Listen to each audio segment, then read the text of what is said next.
As obras do Parque da Panadeira están a piques de rematar en Sanxenxo unha intervención que, se continúa segundo o establecido, estará rematada no mes de febreiro. Telmo Martín acompañou a conselleira de Medio Ambiente ata o lugar no que se están a realizar os traballos e recoñeceu que, a pesar das primeiras críticas ao proxecto, agora a aceptación é maior por parte dos veciños. Ella estaba comentando que aquí había 40 árbores antes de facer esta munición e agora vai haber 54. Polo tanto, é a parte de 180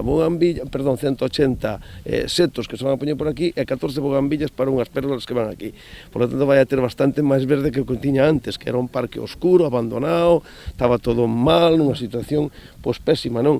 Empezou con un pouco de polémica isto nos primeiros días e, afortunadamente, hai moitas persoas que me veñen agora, me ven pola calle, veñen ao Concello e me dicen, me felicitan iso que esta obra sin rematar, conselleira. Cando este rematada esta obra non teño ningunha duda de que todos os veciños van a estar encantados.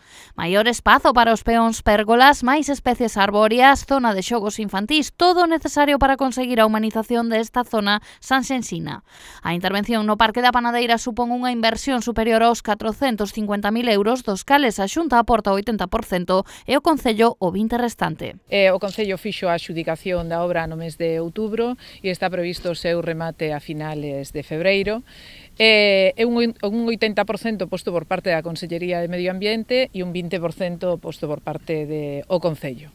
E nesta liña é na que seguiremos con Sanxenxo e co resto dos concellos de Galicia. A titular de Medio Ambiente e o alcalde de Sanxenxo asinaron tamén o convenio de adhesión do municipio á Axencia de Protección da Legalidade Urbanística, polo que son xa 74 os concellos con competencias delegadas neste organismo.